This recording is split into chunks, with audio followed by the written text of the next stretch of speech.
Hey, this is Danny here in my studio Beacon Rock Sound, and this is a tutorial that will be focusing on how I go about mixing drums. Alright, so here we have a really cool song I've been working on by the artist Tina May and produced by my good buddy Kerry Clayton. The drums were played by me and recorded by me. Alright, so the first thing you want to do is decide how you want these drums to fit in with the song. So we want to be able to shape them in a way that complement the style and instruments in the track. So let's have a listen to everything together and see what I did.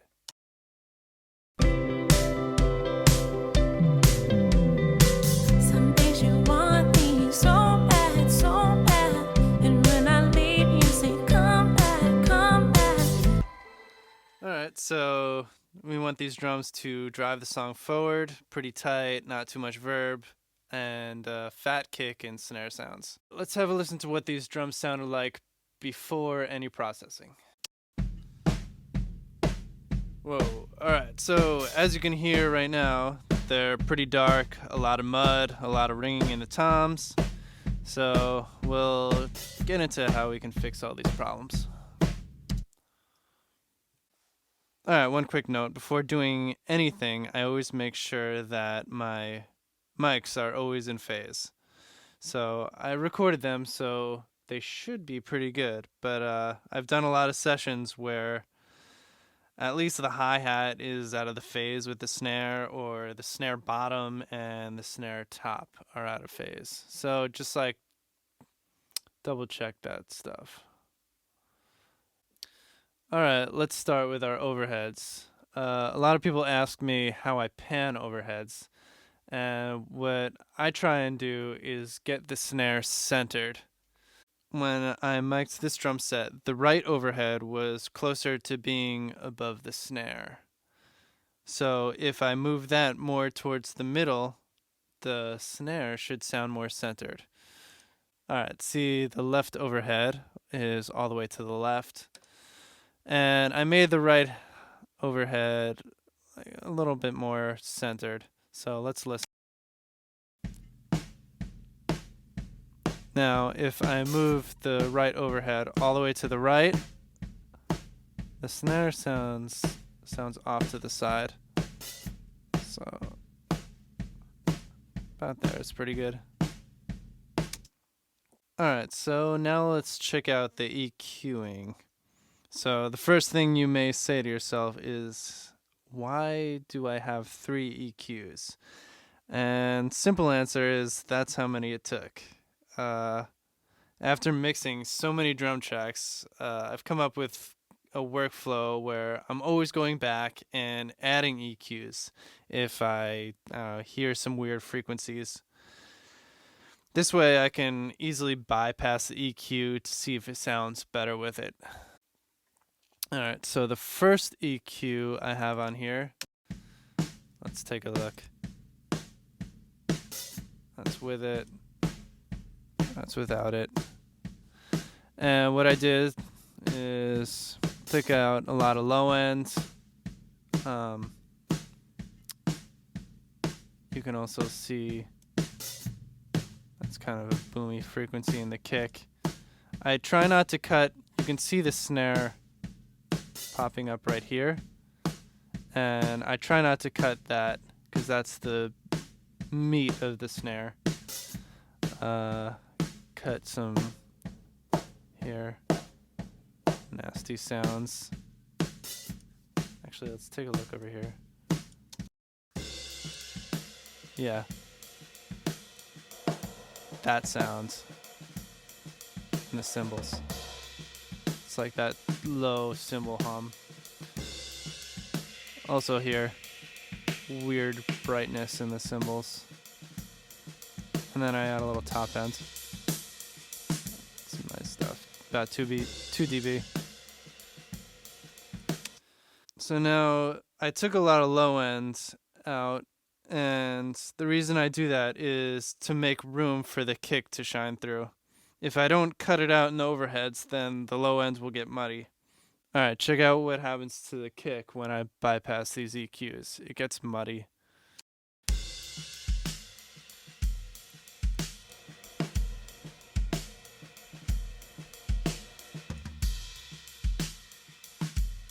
Hear that? It kind of shines through. All right, the second EQ, as you can see, I cut out more low end and a lot of this mid range. This is with it, without it. Just like cleans it up a little bit. And then the third EQ, here we go, and then that's just that resonant frequency. Got rid of that. And this up here, more of that cymbal sound.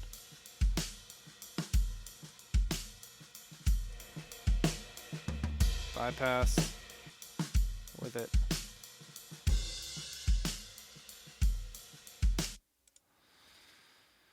All right, let's take a look at this snare drum.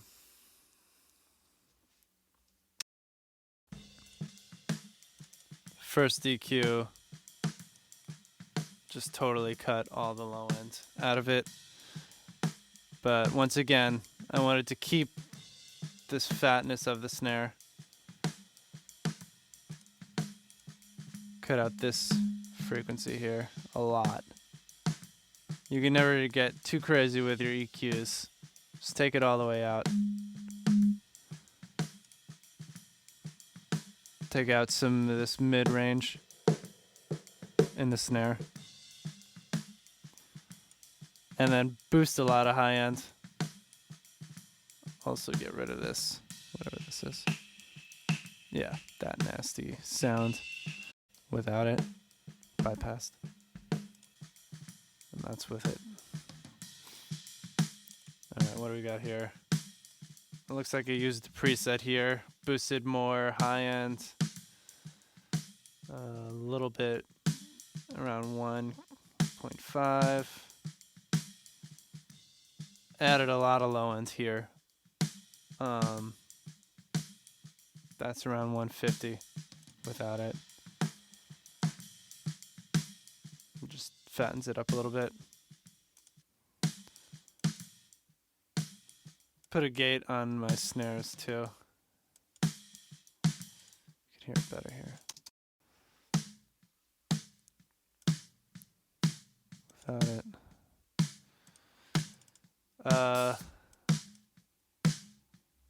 Decapitator. This is a great plugin. For percussion, I always keep it on the A setting. Just adding some drive. Without it. With it. Compression. Fast attack. A little slower release. Just check out these settings. Cutting about 6-7 dB on it. Adding a little distortion. Without it. The release is really important. Check, see, it's in tempo. See that? Dot, dot, dot. Without it. Alright. And then the last EQ. Taking out more of this resonant frequency here. I cut a little bit of that meat here. Maybe it was too much. But what I try and do is kind of leave this area and maybe even boost around here. I didn't do that here, but it's without it. With it. And this is everything bypassed. There we go. All right. Now, I always want to try and see how the snare fits in with the overheads, and every time I add another drum, I want to reference. I'm always referencing. So when I'm mixing, I try not to have things soloed all the time. You always want to be constantly referencing with the track and with the other drum mics.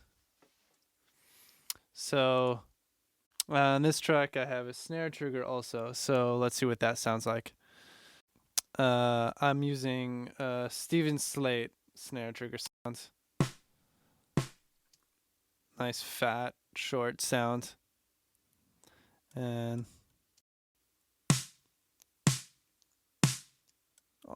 I also did some processing to that. That's with everything. Without. I send it to this reverb here also. Just a little bit.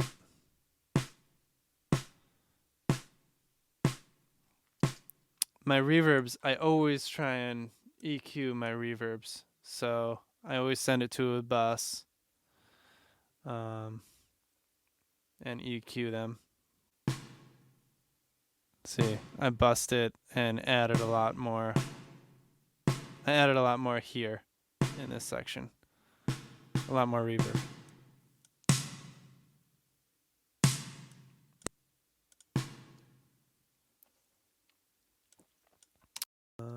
Alright, so this EQ, just cutting out a lot of mid-range, adding a lot of this fatness, adding a lot of high-end.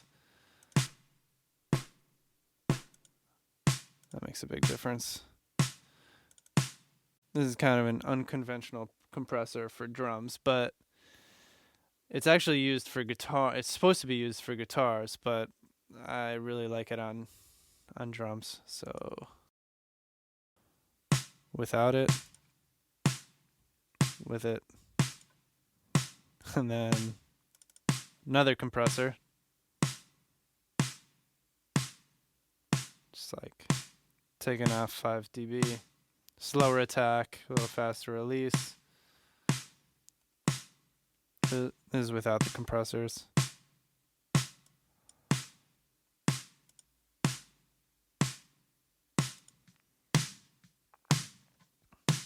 You want the snares to sound good together, so kind of complements each other. Here's some other EQs I threw on here. Looks like adding some top end. That's about it. Looks like. And then this one, adding more low end and high end. I also use this plugin a lot. Just kind of cut some of the sustain in it. So this is without everything.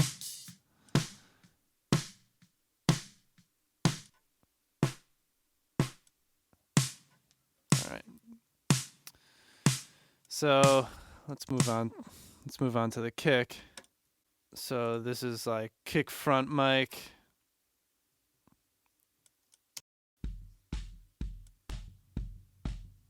Mix.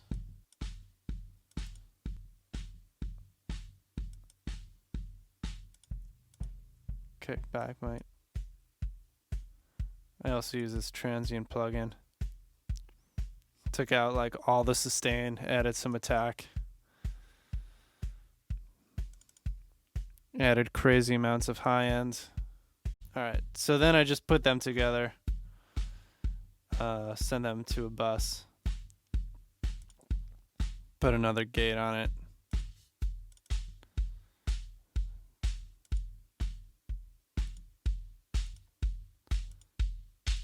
Added some more EQs.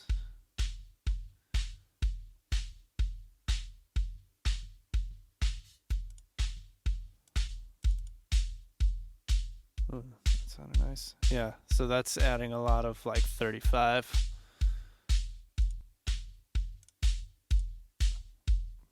Get some real low end subby stuff.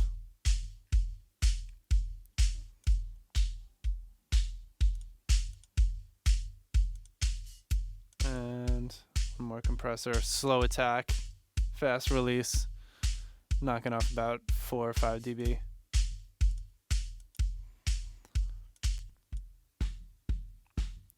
Spit out and with. Alright, so that's what we got so far. Alright, then we added a kick trigger also.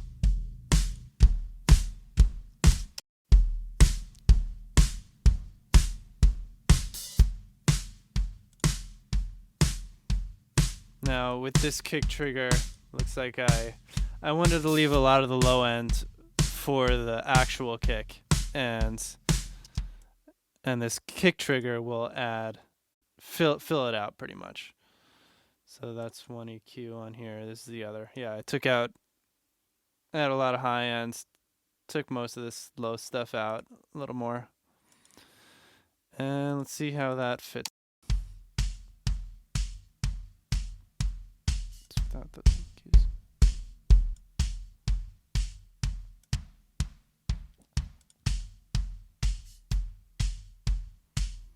Alright, let's see what we got here.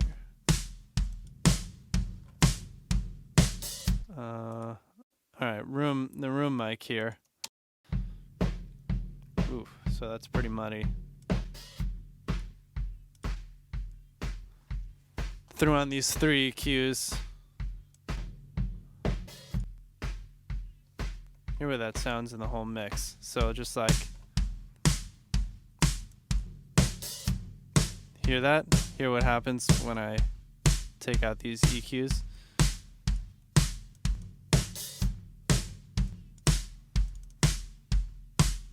So, here I'll solo this.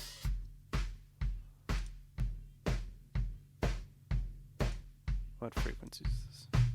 So that's some mud. Yeah, just like finding these frequencies that sound bad.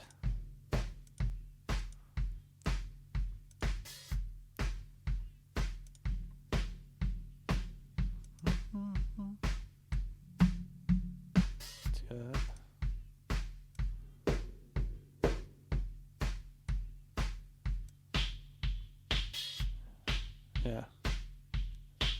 Nasty sounds. Nasty.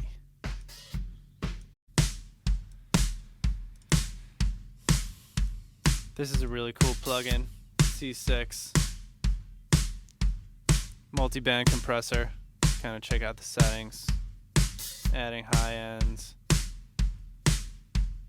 Getting this kick to pump a little more.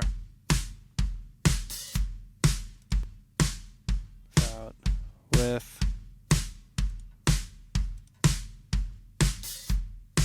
Then this other EQ. And getting rid of some of that mid-rangey, nasty stuff.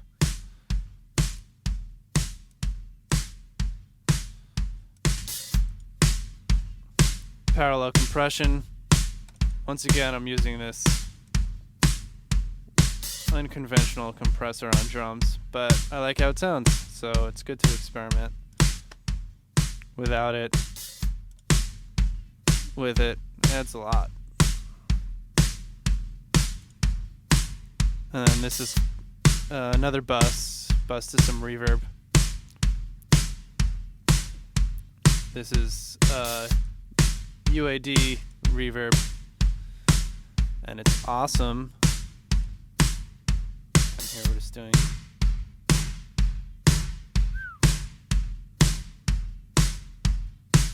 Love this reverb.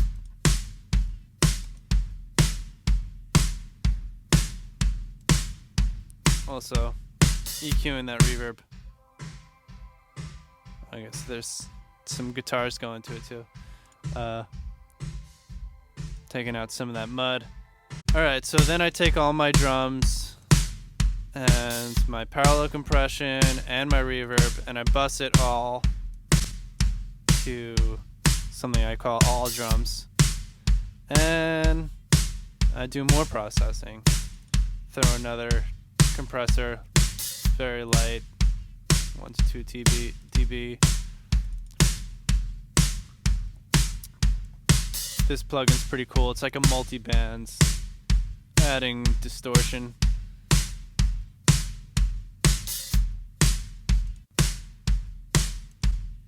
It's pretty cool. This EQ is taking out a little of those low mids. This EQ is adding a little more top end. Throw a limiter on there. Make sure it's not peaking. Yeah. Here's how it sounds in the whole track. Next week I can't find you, find you. Not a peep on my phone, I have no clue. I wonder where you are. Anyway, there we go. Thanks for listening.